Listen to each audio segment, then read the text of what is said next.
Salmo 35, a partir do versículo 17. Até quando, Senhor? Não se alegrem de mim os meus inimigos gratuitos, não pisquem os olhos os que sem causa me odeiam. Não é de paz que eles falam, pelo contrário, tramam enganos contra os pacíficos da terra. Escancaram contra a minha boca e dizem: pegamos, pegamos, vimo-lo com os nossos próprios olhos. Tu, Senhor, os viste, não te cales.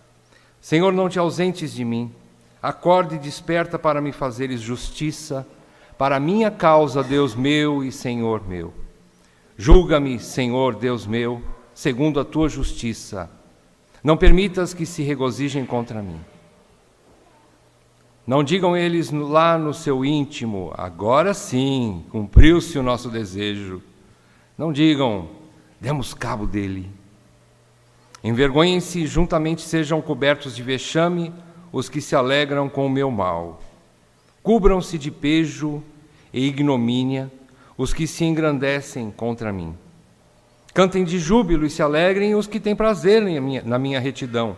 E digam sempre: glorificado seja o Senhor, que se compraz na prosperidade do seu servo. E a minha língua celebrará a tua justiça e o teu louvor todo o dia. Vamos fazer uma oração? Senhor, com gratidão, nesta manhã, mais uma vez, podemos abrir a tua palavra. Isso é graça que nós não conseguimos medi-la. E pedimos, Pai, que o teu Espírito Santo contribua conosco, seja o nosso mestre mais uma vez, reconhecendo a nossa incapacidade de compreender as tuas verdades nesse texto, se não for através da revelação do teu Espírito e da sabedoria que o Senhor nos provê do alto. É isso que nós te pedimos, Pai, nessa manhã, e que essas verdades atinjam profundamente os nossos corações. E que somente a tua palavra seja exaltada para que o teu nome seja glorificado acima de tudo. Te pedimos isso em nome de Jesus. Amém, Pai. Irmãos, como nós vimos na primeira parte desse salmo, do versículo 1 até o versículo 16, nós já vimos isso na semana passada, Davi usa ao longo desse salmo, por várias vezes, uma linguagem jurídica. Ele denuncia a desproporcionalidade dos ataques injustos contra si mesmo e coloca diante do tribunal divino todos os seus argumentos de defesa, além de suplicar uma justa ação vingativa do Deus em quem confia, estando também consciente da lisura de sua causa. Nós vimos então que Davi fala para que Deus o atenda nesse julgamento, que Deus julgue a sua causa, que Deus possa fazer esse juízo, olhando para a sua causa pelas evidências do que ele estava demonstrando exteriormente, e que Deus pudesse, além de julgá-lo, de julgar a causa, pudesse também retribuir aos seus inimigos com a proporcionalidade com que eles eram hostis a Davi. Agora, nesse segundo trecho, do 17 até o 28, ele passa a invocar uma ação rápida, objetiva e definitiva do Senhor. Obrigado. Demonstrando em oração que, se o perverso prosperar e se alegrar, levando a cabo os seus maus desígnios, isso será vergonha e derrota para o povo de Deus, que se alegra com a justiça e retidão. E assim, o povo glorifica a Deus. O que nós vamos entender disso? Nós entendemos que o povo justo espera justiça. O povo justo espera uma ação justa de Deus, rápida, objetiva, clara, focada no mal e definitiva, que resolva o caso de uma vez por todas. É óbvio que nesse mundo, provavelmente, nós não vamos ver isso cumprido totalmente, cabalmente, mas nós temos essa esperança futura. Jesus disse que nós temos que sim ter fome e sede de justiça, e nós seremos consolados. Talvez não aqui agora, mas um dia sim. E se os maus levarem a cabo os seus maus desígnios, na verdade isso acaba sendo vergonha para o povo justo, o povo de Deus, o povo justificado, na verdade. E isso acaba soando como que derrota para um povo que espera justiça. Então Davi, ele pede uma rapidez: Senhor, até quando o Senhor vai ficar só olhando? Aparentemente, Davi demonstra uma ideia de que Deus está atrasado no seu julgamento, na sua ação justa. Nós vamos perceber que, na verdade, ele está conversando com a sua própria alma, ele está colocando para fora, diante de Deus, não diante de homens, mas ele faz essa, como se fosse uma reclamação, uma lamentação diante de Deus, para colocar para fora a realidade do seu coração. É como se ele dissesse: Senhor, para mim está atrasado o seu pronto socorro, que não está tão pronto assim o seu socorro. Mas eu quero expor a minha realidade, eu quero expor o meu coração diante de Ti. É isso que Davi faz. Então nós já vimos na primeira exposição, repetindo e encerrando aqui, que em primeiro lugar Davi clamando a Deus por livramento e vingança, através de dois meios. Nós vimos na semana passada, através de meios naturais, quando ele menciona que o Senhor o livre e tome e abra, pegue a sua lança, o seu escudo, o seu broquel, e assim o Senhor o livre. Como se fosse um livramento por meios naturais. Talvez um exército a favor de Davi, talvez um único homem a favor de Davi, que tomasse ali com força e defendesse Davi, ou até mesmo como se Davi estivesse dizendo: Senhor, me dá forças para eu tomar a minha lança e o meu broquel e ser comigo, para que eu me defenda dos meus inimigos. Isso de uma forma natural. E também depois ele apela para o sobrenatural, e por duas vezes ele menciona que o anjo do Senhor confunda o caminho deles, que o anjo do Senhor possa impeli-los para longe de mim, como palha que é soprada pelo vento. E ele então apela por algo sobrenatural, né? Davi mostrando ali que ele crê também na ação sobrenatural de Deus. Em segundo lugar, nós vimos também que um primeiro movimento de Davi em louvor, ele louva a Deus na expectativa de atos de justiça do Senhor, esperados por todos os justos e inocentes. Nós vimos isso também na primeira parte. E na primeira parte, encerrando, nós vimos que Davi denuncia a retribuição dos homens que pagaram o seu bem com o mal. Nós vimos ali que Davi, ele se debruçava no leito daqueles próprios homens que outrora eram seus amigos, irmãos, pessoas que ele considerava, e ele se dobrava diante do leito da enfermidade dessas pessoas, e ele clamava, ele tirava suas vestes como pano de saco, e ele orava, jejuava, afligia sua alma, sobre o peito dele ele orava, e ele tinha todos eles como seus amigos e irmãos, e ele andava curvado por causa do luto dessas pessoas, que ele se identificava com essas dores desses seus supostos amigos, e ele então diz que eu choro como quem chora por sua mãe, por causa da dor dessas pessoas. Então ele se identificava, e isso doía mais ainda, porque quando nós somos atacados por inimigos desconhecidos, ou por pessoas que nós não temos nenhuma afinidade, é uma coisa, mas quando nós somos atacados por pessoas com quem a gente tinha uma certa afinidade, a gente tinha um amor, uma convivência, dói muito mais. Isso soa de uma maneira muito mais doída no íntimo de Davi.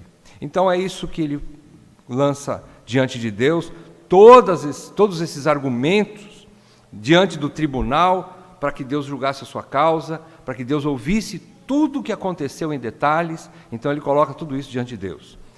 Agora, nós veremos dois temas principais aqui. A alegria dos perversos, que é a destruição dos inocentes para a sua própria glória. Então a gente percebe que a alegria dos perversos é um dos temas que nós vamos ver agora. É a destruição dos inocentes. Eles se alegram com a destruição dos inocentes, e isso para que eles mesmos se gloriem. Essa é a alegria e expectativa dos perversos. E o segundo tema principal que nós vamos ver nesse trecho agora, a alegria dos justos, é a glória do Senhor vista nos seus atos de justiça. É diferente da alegria do perverso. O justo, ele se alegra na glória do Senhor e vista pela ação justa de Deus contra os inimigos. Esse é o ponto neste salmo. Esse salmo tem essa peculiaridade. Então vamos avançar. Primeira parte desse salmo, versículos 17 e 18. Os dois primeiros versículos que nós já lemos.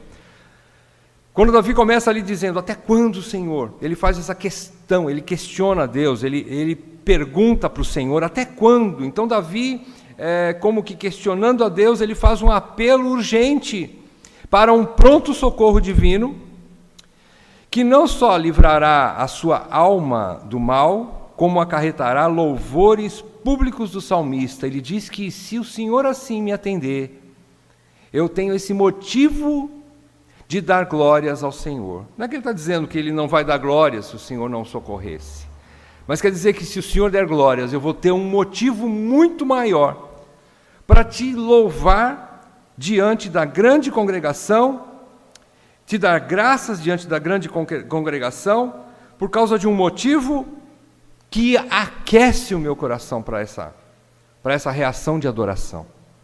Quando eu puder ver a sua ação, ele diz no versículo 17. Versículo 17 também ele diz, ele menciona a minha predileta, que Deus livre dos leões a minha predileta. Essa minha predileta, na verdade, na nossa tradução, ela fica um pouco complicada para a gente compreender, porque o texto no original, ele quer dizer a sua própria alma. A minha predileta, como ele já menciona no começo do versículo 18, do versículo 17, livra-me a alma. Ele está querendo dizer como predileta, aquela que ele tanto estima, é a sua própria vida. É a minha predileta. Eu peço, Senhor, livra e atende, socorre a minha predileta, que está sendo atacada por predadores.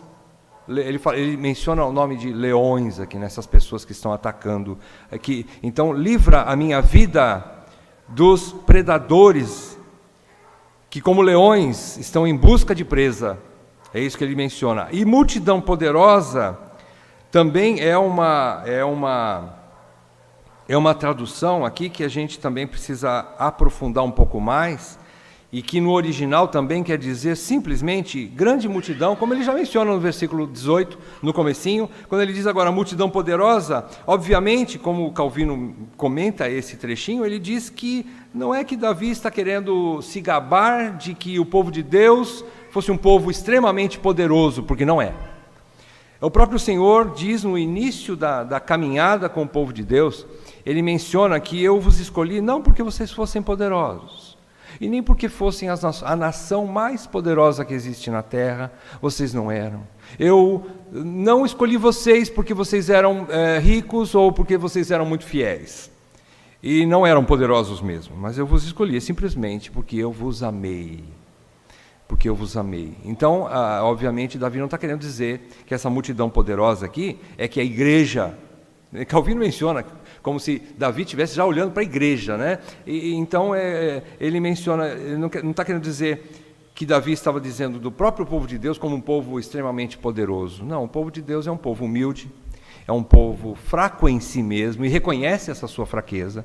Isso é a característica da igreja, né? E ele é um povo pequeno, era um povo pequeno. Aos olhos de Deus, ele se considera pequeno. Então, Davi está querendo simplesmente dizer, quando ele diz que eu vou te louvar no meio da multidão poderosa, simplesmente ele está querendo dizer que eu vou te louvar no meio dessa grande multidão que é chamada o povo de Israel, o teu povo. Diante do teu povo que eu quero louvar publicamente esse livramento maravilhoso que eu espero das tuas mãos. Versículos 19 a 24, nesse segundo movimento aqui do Salmo, a partir do versículo 19 até o versículo 24, nós vamos ver que Davi detalha a maneira soberba e irreverente com que os seus adversários o atacavam. Eles nutrem alegria em extinguir a paz daqueles que são pacíficos. Eles anunciam antecipadamente o sucesso de seus projetos. Ele menciona, versículo 19, não se alegrem de mim os meus inimigos gratuitos. Por que gratuitos? Porque ele tem certeza absoluta da sua inocência. E desses ataques que são gratuitos, porque do que eles estavam acusando Davi, ele não estava, obviamente, totalmente sem pecado. Mas disso que eles estavam acusando a Davi, Davi não tinha culpa. Então era um ataque, uma acusação gratuita. E diz que eles não pisquem os olhos os que sem causa me odeiam. Não é de paz que eles falam, pelo contrário, tramam enganos contra os pacíficos da terra. E escancaram contra a minha boca, dizendo, pegamos, vimos-lo com os nossos próprios olhos, como se eles estivessem dizendo, na linguagem popular hoje, né? Eles estavam cantando vitória antes do tempo. Os inimigos estavam cantando vitória antes do tempo. Eles estavam dizendo, agora nós pegamos esse homem, agora nós vamos acabar com ele. Já pegamos, e não tinham, lógico, Davi ainda não estava nas mãos deles, pela misericórdia de Deus, né? Mas eles estavam cantando vitória, né? Então, Davi quer dizer isso, e o jeito deles olharem, piscarem uns para os outros, a maneira de expressar nas suas faces, nos seus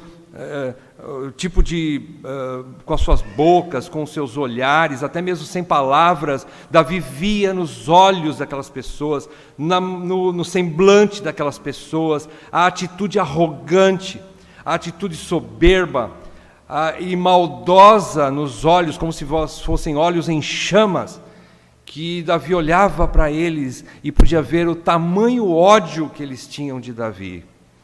Então, é como se ele estivesse dizendo, Senhor, é desproporcional esse ódio que eles têm de mim. Para que tanto? Para que tanto ódio?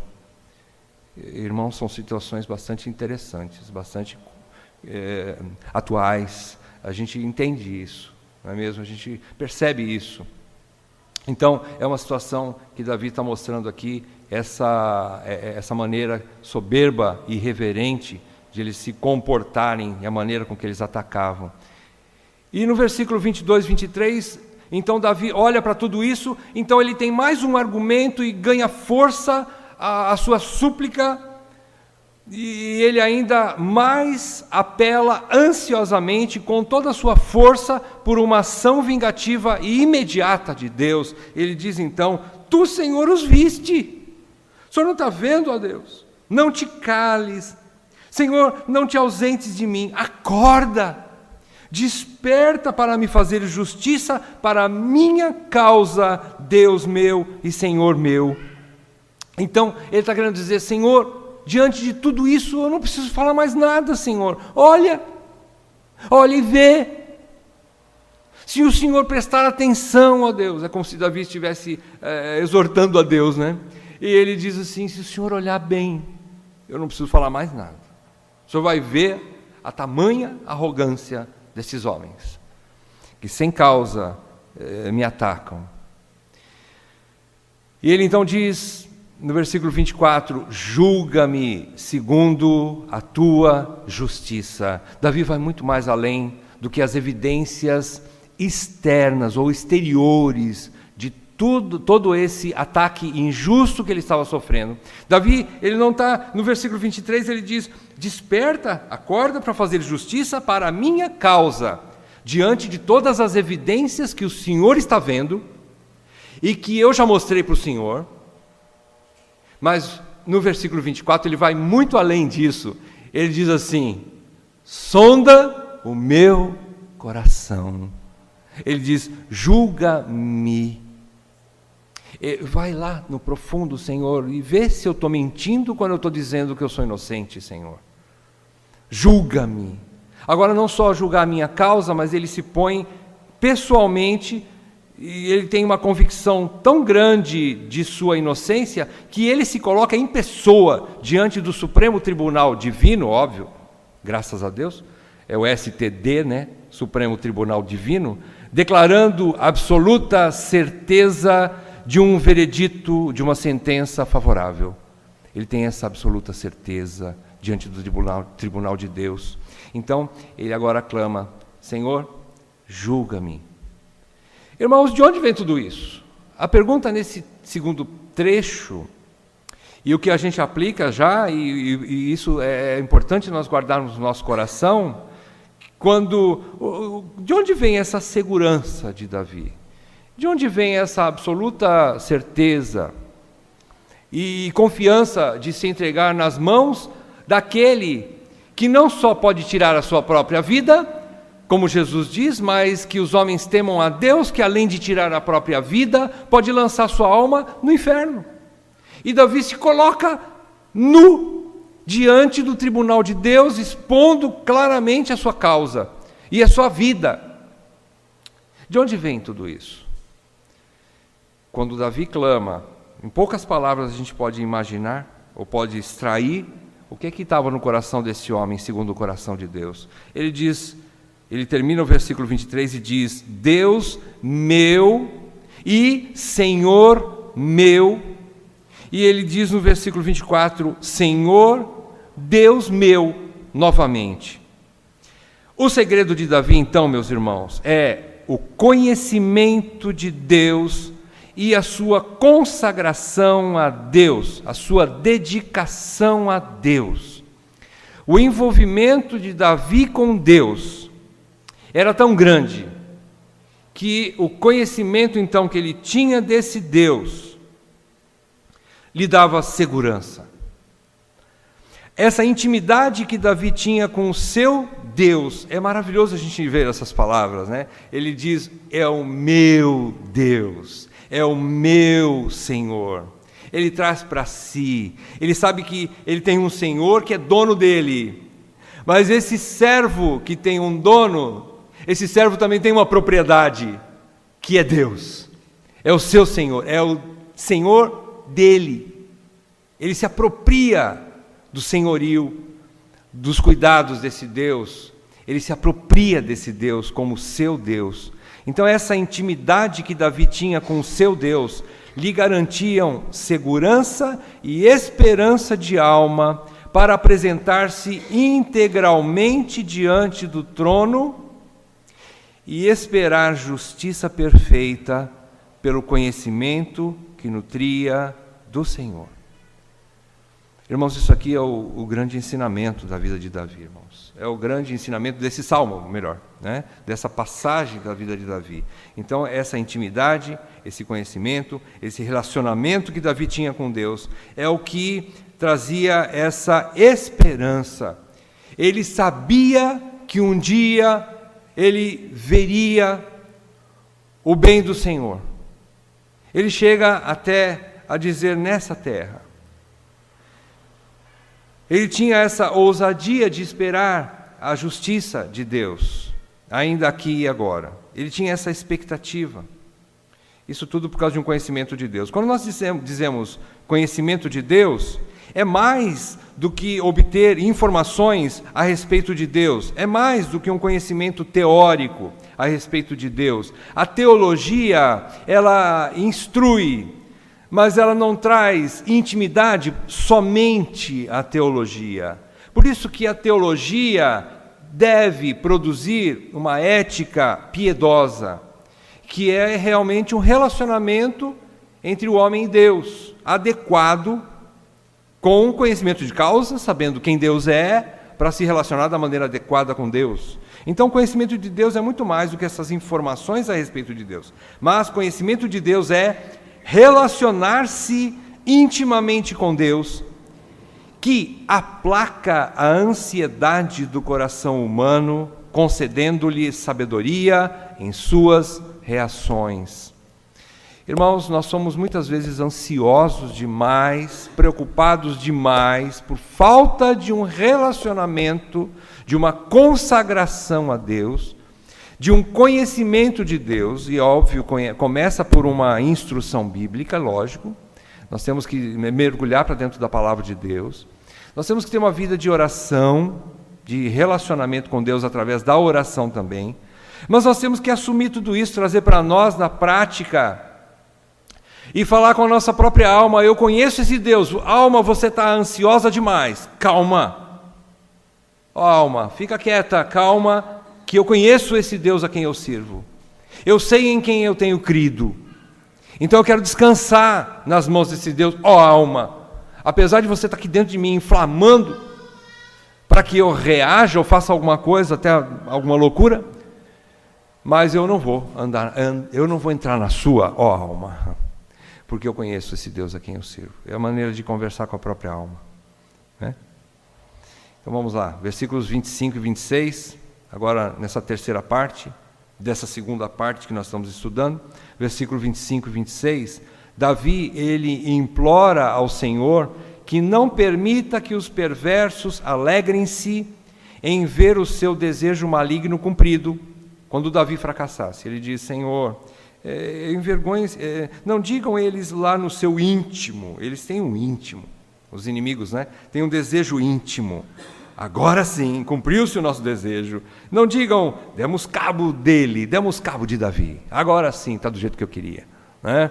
Não digam eles isso, Senhor. Envergonhem-se e juntamente sejam cobertos de vexame, versículo 26, né? Os que se alegram com o meu mal. Existe uma alegria na maldade, nos corações perversos. É a motivação deles, é como eu disse no começo. A alegria deles é ver o mal do outro. A alegria deles é ver os desejos malignos deles cumpridos nos corações, nas vidas dos seus inimigos, digamos assim. Existe essa alegria. E Davi então diz assim, Senhor, não permita que isso aconteça. Não deixe que isso aconteça. Nós entendemos então que o desejo do íntimo do perverso é ver o mal e a destruição dos justos inocentes. O lucro dos perversos é o prejuízo dos outros. O lucro do coração dos perversos é ver a ruína dos outros, especialmente daqueles que eles têm por inimigos. Esse é o lucro, esse é o grande desejo e a grande alegria, a grande expectativa dos corações perversos. Irmãos, por mais que você possa duvidar, existe gente assim. E não pouca. Irmãos, a Bíblia não mente, a Bíblia diz que existe, no tempo de Davi existiu, no tempo de Jesus existiu, e no tempo dos apóstolos existiram, e não vai ser diferente na nossa época. Em todo tempo sempre teve gente perversa, com o espírito de Caim, com o coração de Caim, vingativo, invejoso, que cria inimigos por qualquer coisa, e que quer estar acima de todos, e que quer ver o seu desejo cumprido, ainda que ele tenha que cumprir com as próprias mãos, cheias de sangue inocente, como Caim fez. Isso existe. Então, nós aprendemos com Davi como reagir diante disso. Como que nós vamos reagir? Vamos ver versículos 27 e 28. Em contrapartida, Davi pede outra coisa agora para Deus. Então, em contrapartida ao que ele viu e expôs no versículo 25 e 26, que é a alegria dos perversos, Senhor, não deixe que eles se alegrem vendo seus desejos íntimos cumpridos. Versículos 27 e 28, ele fecha o salmo pedindo para Deus. Davi afirma que a alegria do íntimo do coração dos eleitos é ter sua sede de justiça saciada pelos atos de justiça de Deus, não os atos de justiça das suas próprias mãos. Isso não traz refrigério para a alma do crente. Então ele vai dizer o seguinte: Senhor, cantem de júbilo e se alegrem os que têm prazer na minha retidão, e digam sempre, glorificado seja o Senhor, que se compraz na prosperidade do seu servo. Então ele está querendo dizer sim que há uma alegria justa, e há um povo que sabe se alegrar com a justiça, há um povo que espera isso. Esses eleitos, os eleitos de Deus, esperam esses atos de justiça de Deus, que serão executados a favor dos seus servos, que permanecem em fidelidade. E eu quero dizer para os irmãos também o seguinte, que Davi não declara de forma egocêntrica isso aqui. Ele não está querendo dizer assim, olha, os meus irmãos em Cristo, a igreja, o povo de Israel, no caso de Davi, o povo de Deus, o povo eleito, vai se alegrar por causa da minha justiça quando o Senhor fizer bem para mim. Ele não está querendo dizer isso de uma forma egocêntrica, ou trazendo para si mesmo. Ele está declarando com o seu próprio bem, que é desejado pelo povo, ele diz, o povo deseja o meu bem, Senhor. Mas por que o povo deseja o meu bem? Eu gostaria que vocês entendessem, como nós já estudamos sobre a vida de Davi, em inúmeros salmos, desde do primeiro até aqui, que a gente vem estudando, não todos, óbvio, que são de Davi, mas os que são de Davi, a gente pode concluir que Davi tinha um coração de um líder servil. Ele tinha um coração de um homem de Deus, que não entesourava para si mesmo os benefícios de Deus, mas ele era um rei, pastor e servo do seu povo. Ele amava o seu povo. Então, o povo se alegrava porque sabia que, em última análise, no fim das contas, o bem de Davi seria o bem de toda a nação, porque eles conheciam Davi como um rei justo, um rei bom, um rei generoso. Ele diz nesse salmo, nos versículos 12 até o versículo 14, que eles se alegraram, os injustos, os maus, se alegravam com o mal, que Davi explica nesses versículos de 12 a 14, que ele se condoía com o mal que caía sobre os seus irmãos, e ele queria fazer alguma coisa por eles. Ele era um homem benevolente, ele era um homem generoso, ele era um homem que sentia a dor do outro. Ele era altruísta. E ele sentia, então, essa compaixão pelos seus irmãos. Então, quando ele diz que o povo ia se alegrar com o seu bem, na verdade, o povo ia se alegrar com o bem de um rei que faria o bem para o povo. É isso que ele quer dizer. É o bem de um líder que tem os olhos voltados para fora de si mesmo, não para dentro de si mesmo. Ele tem os olhos voltados para o serviço público, para atender às necessidades dos seus irmãos, dos seus companheiros, e não de si mesmo. Enquanto os perversos soberbamente se gloriavam em sua conduta insolente, procurando ao máximo obscurecer a glória de Deus, os fiéis podem, com boas razões, oferecer seus louvores ao Salvador de suas almas. De onde a gente tira isso? Ele diz, glorificado seja o Senhor. Vejam, quando o perverso ele tem algum sucesso, ele se dá a glorificar a si mesmo. Eu conquistei isso, eu fiz isso, as minhas mãos conquistaram isso. O soberbo diz assim. O justo, quando vê a justiça feita, ele diz, glorificado seja o Senhor. Se não fosse o Senhor, onde estaríamos nós agora? A justiça vem das mãos de Deus. O justo nunca, por mais que Deus possa até usar uma pessoa, mas essa pessoa justa, o crente legítimo, ele reconhece a sua incapacidade de fazer o bem, se não for por uma ação de Deus na sua própria vida, graça que Deus lhe concede para que ele seja fiel, para que ele seja generoso.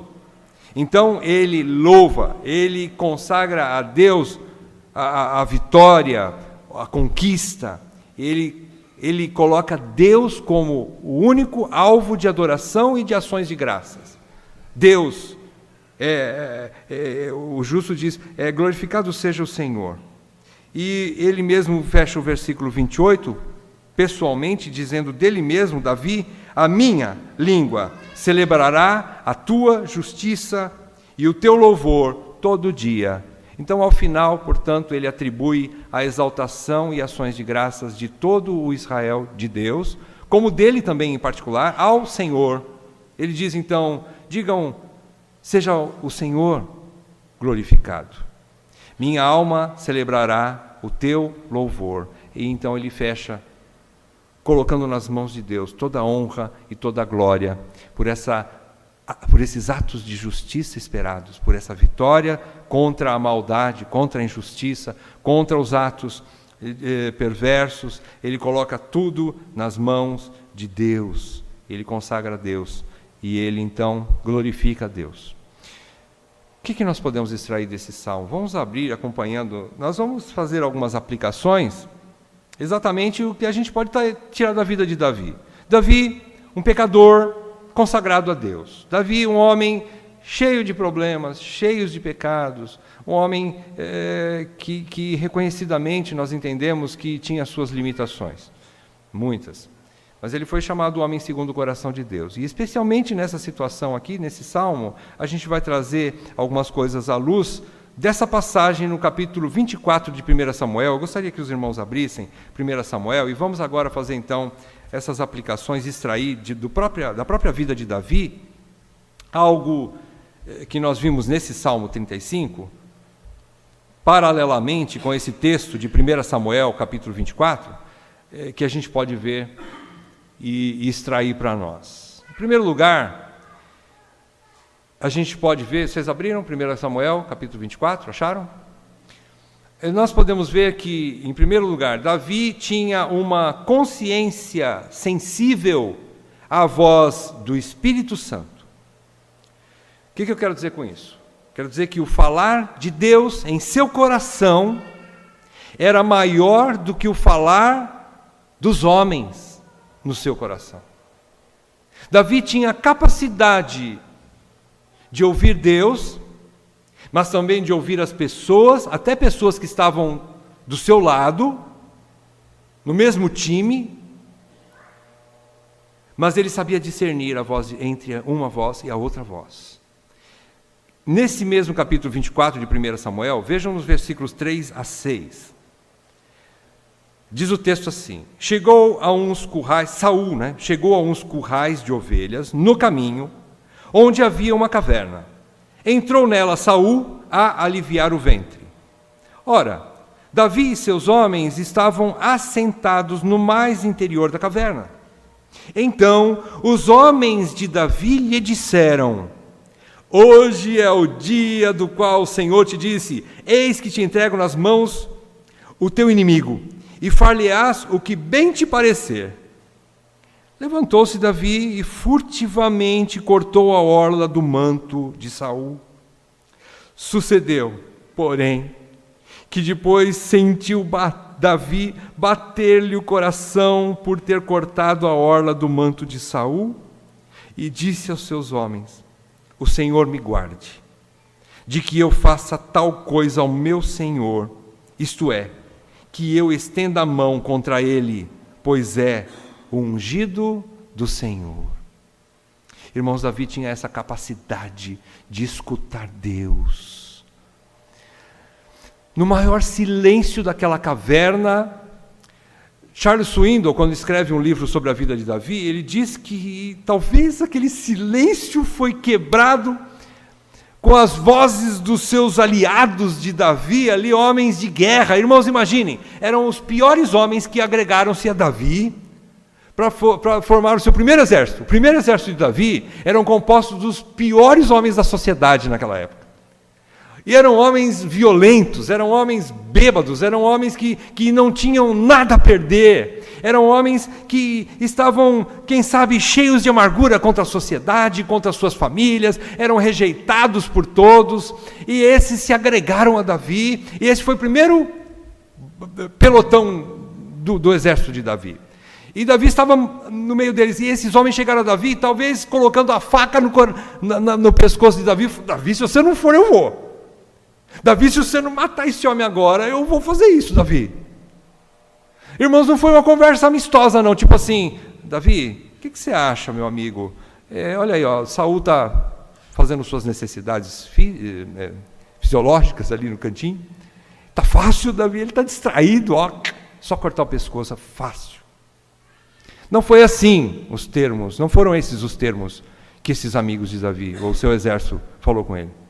Eu acho que foi uma maneira bastante incisiva, bastante direta, querendo mesmo que Davi agisse. Pensem, eles estavam do lado de Davi, vendo o sofrimento de Davi pela perseguição de Saul, eles estavam identificando-se com a dor de Davi, e eles mesmos correndo risco de vida, por causa de um homem maligno, injusto, um rei perverso, que estava perseguindo Davi.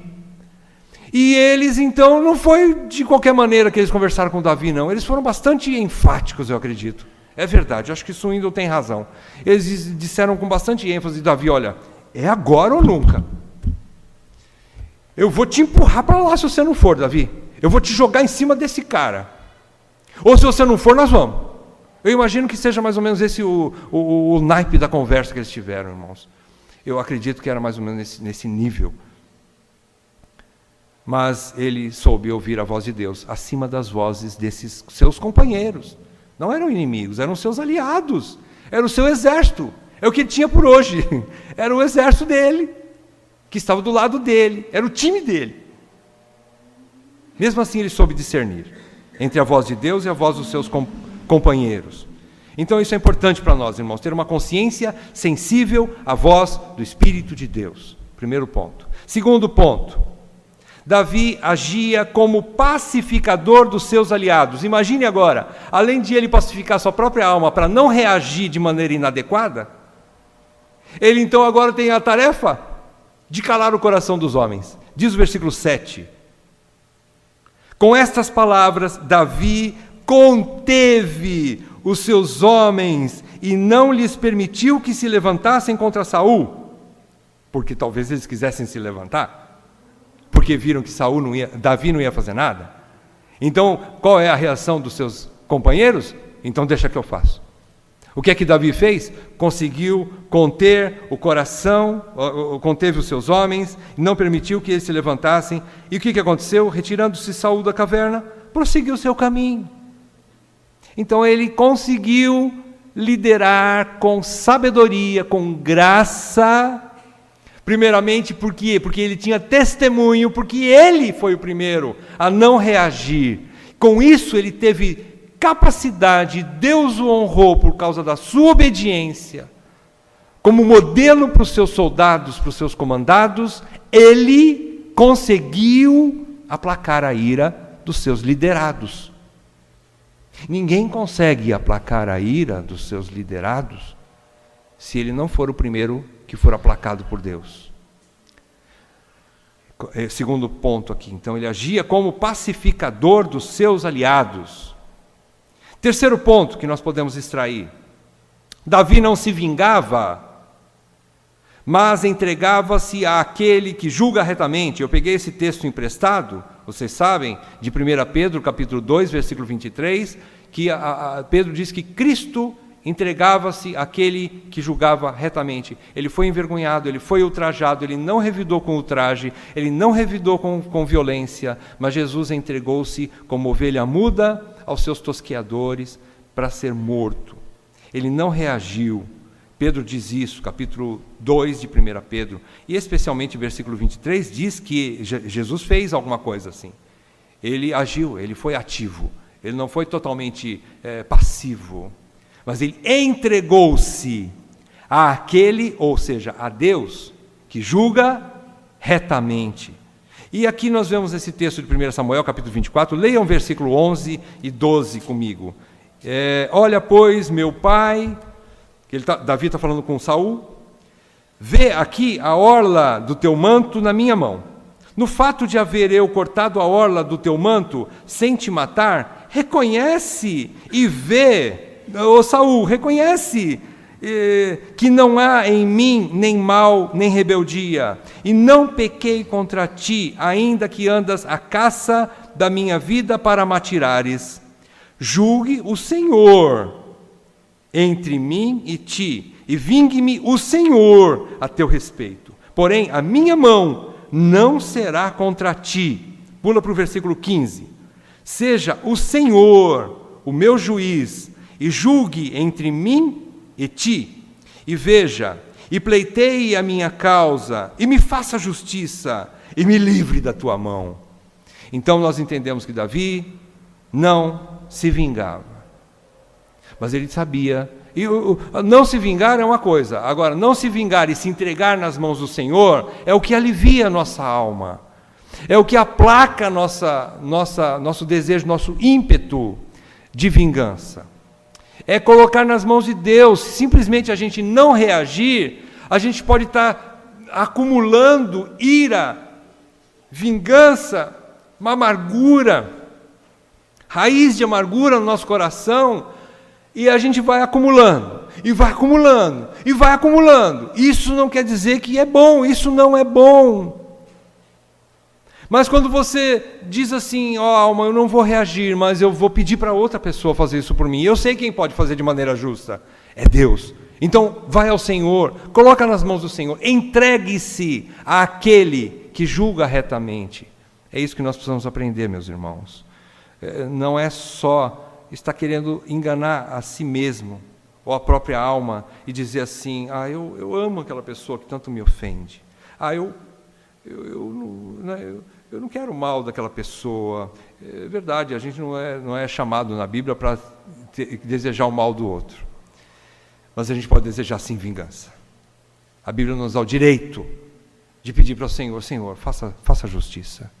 Irmãos, um Deus justo, uma das coisas que um Deus justo mais ama, é que os seus filhos reconheçam o que é justiça, o que é certo, o que é errado, e peça justiça.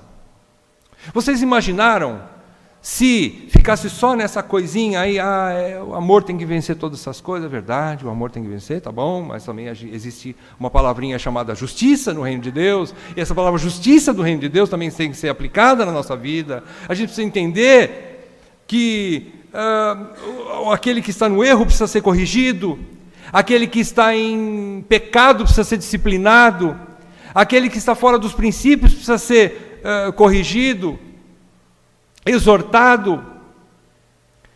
E então, irmãos, existe a necessidade de desejar justiça. E isso é bom, é benéfico para a igreja, meus irmãos. Faz parte da igreja. Então é isso aqui. Entregue a causa para Deus. Em quarto lugar, Davi guardava ensinamentos e andava nos caminhos da sabedoria dos seus pais e dos sábios antigos de Israel. Versículo 13. Uma das causas de Davi saber reagir, nesse caso, está aqui no versículo 13. Ele diz, dos perversos procede a perversidade, diz o provérbio dos antigos, porém a minha mão não será contra ti. O que é que Davi aprendeu? Ele aprendeu com o provérbio, com o ensinamento, provavelmente com a Torá, que, lógico, esse provérbio ele não tirou do livro de provérbios, porque seu filho ainda não tinha nem nascido para escrever o livro de provérbios, né? Você sabe disso, não preciso nem dizer, né? Mas existiam provérbios no povo hebreu e na sabedoria daquela época, e já existia uma lei, e já existiam ensinamentos, e Davi guardava esses ensinamentos em seu coração. E vejam, ele aprendeu com os mais velhos, diz a palavra que assim diz os antigos, diz o provérbio dos antigos. Ele aprendeu com os mais velhos, ele guardou essa palavra e agora ele agiu de conformidade com a palavra que ele aprendeu dos mais velhos. Irmãos, isso é maravilhoso. Você vê um rapaz ainda, ele não era ainda tão velho, ele ainda nem tinha assumido o trono de Israel, então era um jovem, digamos assim, mas ele soube reagir de maneira sábia, porque ele tinha uma intimidade com Deus, e porque ele tinha um conhecimento da palavra. Ele guardava os ensinamentos, e aplicava os ensinamentos na sua vida. Então Davi guardava esses ensinamentos, e andava nesses caminhos da sabedoria dos mais velhos. Isso é maravilhoso, irmãos. Isso aqui é o que nos ajuda a gente saber reagir diante das injustiças da vida. Em quinto lugar, Davi não nutria inimizades em seu coração. Irmãos, Davi não tinha inimigos. Os inimigos tinham Davi como seus inimigos. No caso de Saul. Vejam versículos 8 a 10. Davi diz assim: depois também Davi se levantou e, saindo da caverna atrás de Saul, gritou a Saul, dizendo: ó rei, meu senhor. Olhando Saul para trás, inclinou-se Davi e fez-lhe reverência. Irmãos, ele fazer reverência para um inimigo, os soldados lá dentro, os seus comandados, né, o seu batalhão devia estar dizendo: agora o nosso general aí está maluco, esse Davi, ele faz reverência para o homem que queria matar ele. Ele se debruça no chão em sinal de reverência diante de um rei, tudo bem, mas ele é um inimigo. E ele então faz reverência com o rosto em terra e disse Davi a Saul: Por que dás tu ouvidos às palavras dos homens que dizem, Davi procura fazer-te mal? Os teus próprios olhos viram hoje que o Senhor te pôs nas minhas mãos nesta caverna, e alguns disseram que te matasse. Ele entregou os seus soldados, né? Davi entregou eles de bandeja, dedo duro, Davi. Ele chegou em Saul e falou, tem gente aqui que queria sim, e disseram para eu fazer isso. Mas ele continua dizendo, porém a minha mão te poupou, porque disse, não estenderei a mão contra o meu Senhor. Irmão, o que é isso? Davi ainda olhar para Saul e dizer, o Senhor é o meu Senhor, pois tu és ungido de Deus. Irmãos, ele não nutria a raiz de amargura contra Saul. É uma coisa difícil, irmãos. É muito difícil. Mas a estrutura pecaminosa de Davi é a nossa mesma estrutura. E se ele conseguiu, nós também conseguiremos. Nós conseguiremos. Agrupando tudo isso que nós aprendemos aqui hoje, é possível a gente não nutrir raiz de amargura contra aqueles que são os nossos inimigos. E vejam, eu vou repetir o que eu falei domingo passado. Davi não era inimigo de Saul. Saul era inimigo dele. Davi não tinha inimigos. Literalmente falando, não. Ele tinha, lógico, os filisteus e nações que queriam atacar a sua nação. E para defender sua nação, ele, lá na frente, assumindo o trono, ele vai contra-atacar e acaba assumindo essas nações. Por autorização divina, ele fez isso. Mas ele não nutria dentro do seu povo, que Saul era o seu rei, era do seu povo, era do seu sangue. Ele não nutria inimizade contra Saul. E para fechar, irmãos, Davi, em sexto lugar, Davi sabia vencer o mal com o bem. Fechando agora, eu vou ler esse texto que não está aqui em 1 Samuel 24, mas se você quiser acompanhar, está em Romanos capítulo 12, versículo 21, o trecho que Paulo fala, escreve aos Romanos, a partir do versículo, vamos lá, Romanos 12, versículo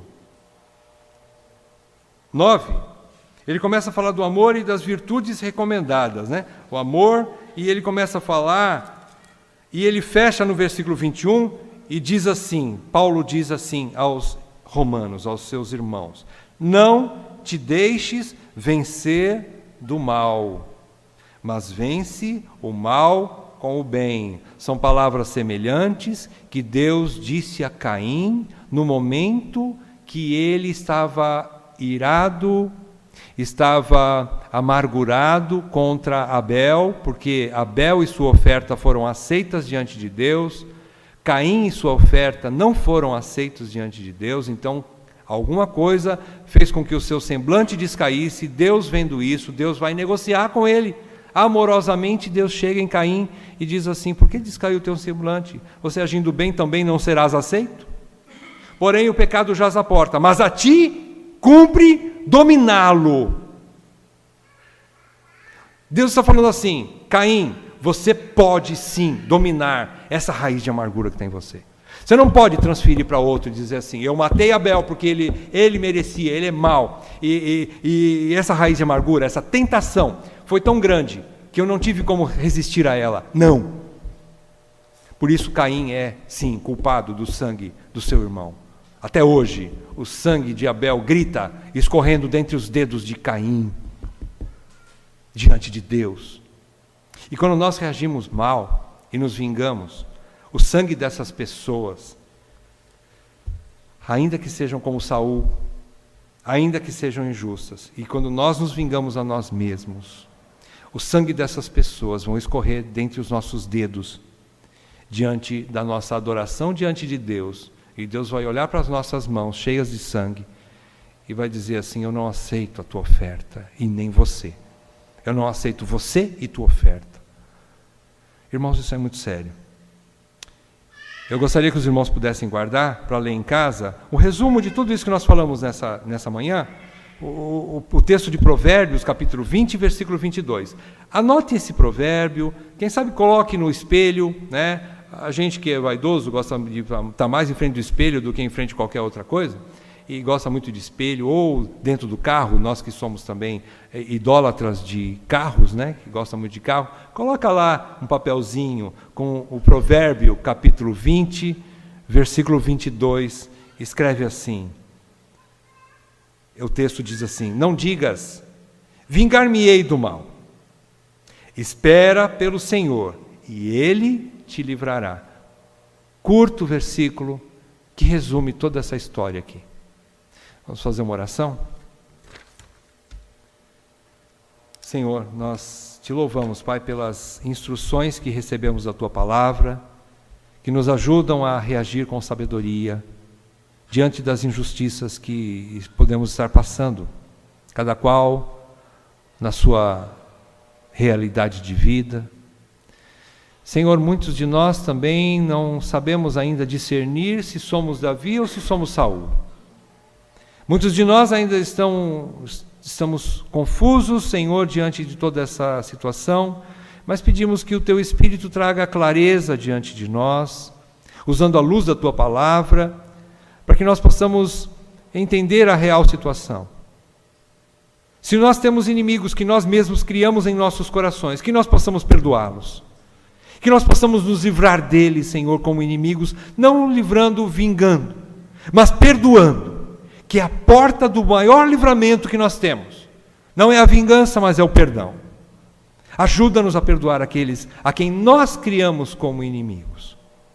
Mas também, Senhor, colocamos nas Tuas mãos aqueles que fizeram de nós seus inimigos de maneira que nós não temos culpa alguma. E dessa forma, Senhor, colocamos as nossas causas nas Tuas mãos. Ensina-nos a fazer isso, para que o Senhor vingue entre nós e eles. Que o Senhor vingue entre Davi e Saul, como o Senhor fez naquela época, que assim seja entre cada um de nós e aqueles que querem nos atacar injustamente e sem causa.